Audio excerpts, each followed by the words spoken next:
Olá, o Pauta Especial está no ar. No programa de hoje vamos falar sobre a contratação de estagiários e aprendizes que atingiu o mesmo nível que tinha antes da atual crise econômica. Também vamos falar sobre a importância das crianças brincarem ao ar livre. Isso influencia no desenvolvimento delas e a participação dos adultos é fundamental nesse processo.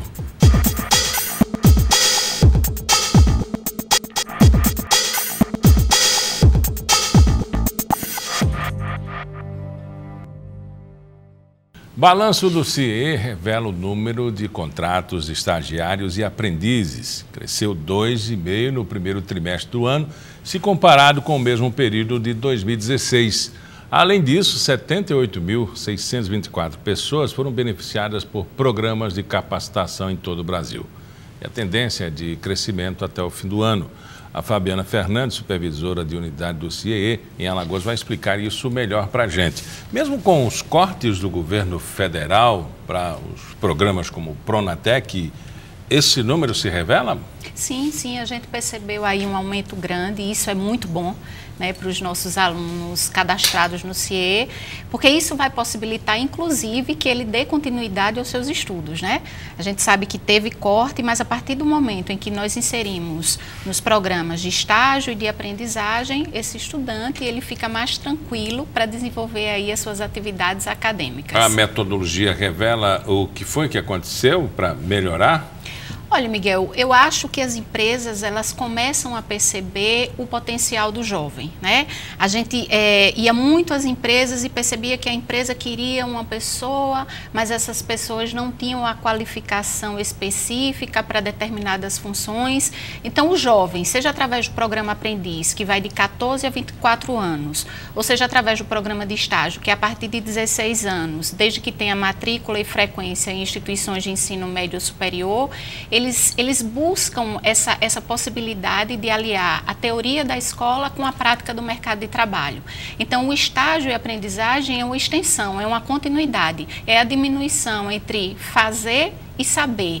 Então, eu acho que as empresas, elas começaram a perceber essa potencialidade do jovem, de ser mais comprometido, de querer aprender algo novo e de trazer, sem dúvida, o que está sendo discutido nas instituições de ensino. Mas aumentou também o número de empresas credenciadas, inscritas no CIE? Sim, percebemos essa movimentação também e isso para a gente é uma felicidade muito grande porque a gente faz meio que um trabalho de formiguinha, né? Pela caracterização jurídica do CIE, a gente bate mesmo na porta, empresa, você conhece o programa de estágio, você conhece o programa Aprendiz, são vantagens enormes. Existem duas legislações que protegem tanto a empresa como o estagiário ou aprendiz. Então, a gente nota também essa movimentação da percepção e de tirar um pouquinho dessa questão do uso de mão de obra barata, para que eu tenha a possibilidade, ao invés disso, eu tenha a possibilidade de formar meus futuros gerentes, diretores. Então, é uma satisfação muito grande para a gente, quando a gente prospecta uma empresa que pergunta, você conhece o CIE, você conhece o estágio, você conhece o aprendiz? E a pessoa que nos atende diz, eu fui estagiário, eu comecei a minha vida profissional como aprendiz. Como discernir as duas situações que você levantou agora? A mão de obra barata do estágio. Primeira coisa, existe uma legislação específica que é 11.788 de 2008. O que é que ela fala? Para que você seja estagiário, você tem que ter, a partir de 16 anos, ser aluno regularmente matriculado e com frequência em instituições de ensino médio e superior. Tá? Para as instituições de ensino superior, as atividades devem ser compatíveis com o contexto básico do curso. Então, o primeiro ponto que você vai identificar aí, se você contrata um menino de direito, ele necessariamente tem que desenvolver atividades na área jurídica. Se você contrata um de jornalismo, ele tem que desenvolver atividades compatíveis com o contexto básico do curso.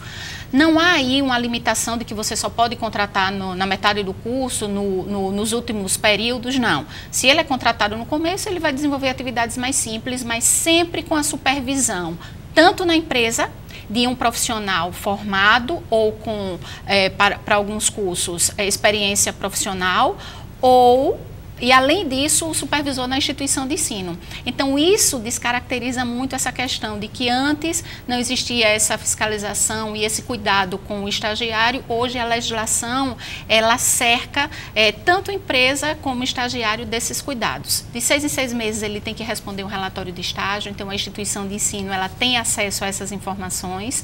Ele tem uma carga horária máxima de 6 horas dia e recebe uma bolsa auxílio e um auxílio transporte. Então, tudo para que realmente o programa seja um momento de formação e qualificação profissional. Em algum momento tem alguma relação, se a obrigatoriedade de contratação, seleção, no final, ou nota maior, ou um aditivo para que ele possa ser aproveitado? Sim, o contrato de estágio, ele pode ser de até 24 meses, desde que durante esse período ele continue com matrícula e frequência.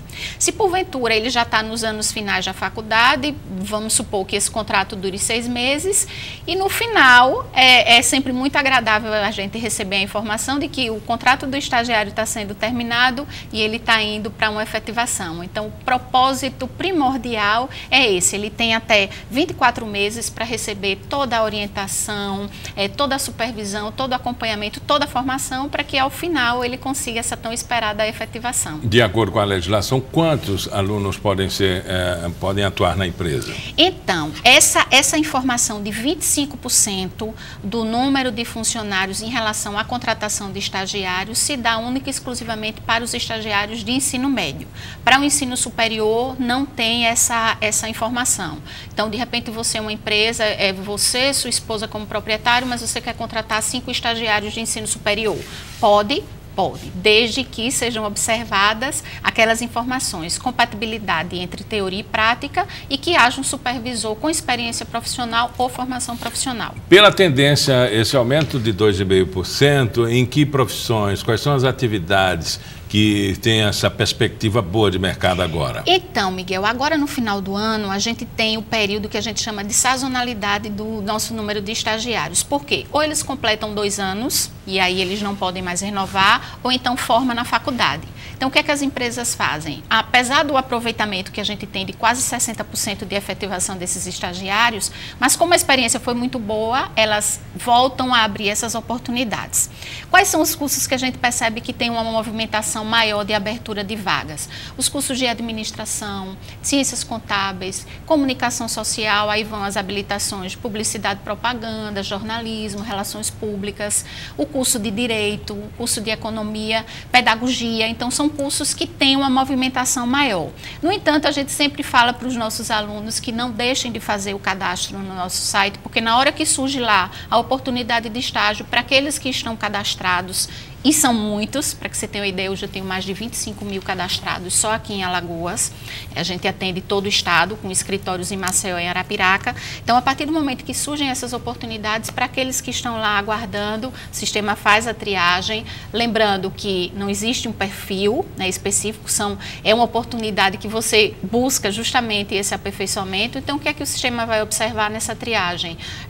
Morar próximo, compatibilidade com o horário de estágio e o horário de aula, para que não atrapalhe. De repente a empresa pede que esteja já na metade do curso ou final, mas todos aqueles que estão cadastrados têm sim a chance de encontrar essa oportunidade. As oportunidades sempre revelam critérios, né, já enunciados agora, mas eu lembro que na adoção de crianças chega um determinado momento em que não se adota mais crianças, ela passa da adolescência e já vai criando a dificuldade. Existe esse limite, né, de aceitação de um estudante, por exemplo, um estudante com mais de 40 anos? Não, muito pelo contrário. A gente não percebe essa movimentação, porque, voltando ao que eu disse no início, recebemos oportunidades para aquelas pessoas que estão no início do curso, para as que estão na metade ou para aquelas que estão no final. Como a legislação ela coloca essa possibilidade a partir de 16 anos, a gente não sente isso, né?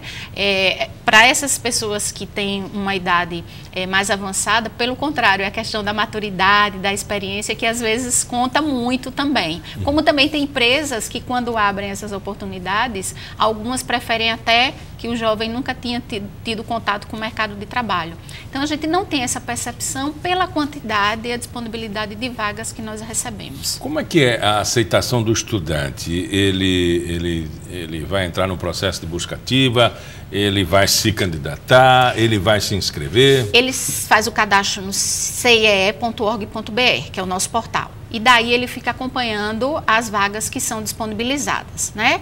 E aí ele acompanha, se ele acha que ele se enquadra no perfil, ele mesmo se candidata, não precisa nem ir ao CIE, ele pode imprimir a cartilha de encaminhamento e ir direto à empresa.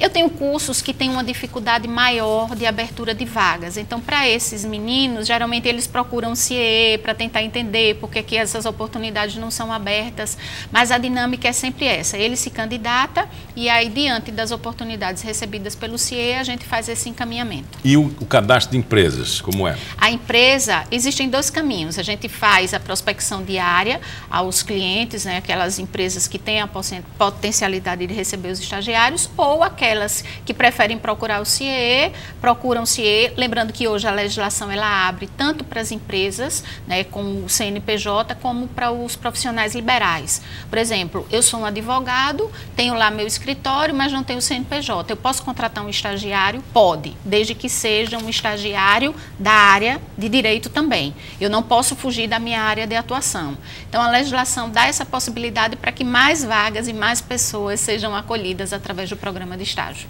Por que a empresa, além da mão de obra, né, preparar a mão de obra, ela deve se inscrever, deve ter estagiários? Eu acho que o ponto primordial aí é você ter a instituição de ensino, ter o conhecimento através do estagiário. Segunda coisa, você vai formar o profissional de acordo com as suas necessidades. São pessoas que não têm vícios, não têm, em sua maioria, experiência profissional, então você vai direcionar de acordo com o que você acha que é interessante para a sua empresa. Você trazer a instituição de ensino para dentro da sua empresa através daquele estagiário. Então você vai ter uma pessoa comprometida, uma pessoa focada e uma pessoa que está pensando lá na frente, né? Porque quando o estagiário entra, lógico que é evidente que ele está pensando, quando eu terminar o meu contrato, eu tenho a chance da efetivação.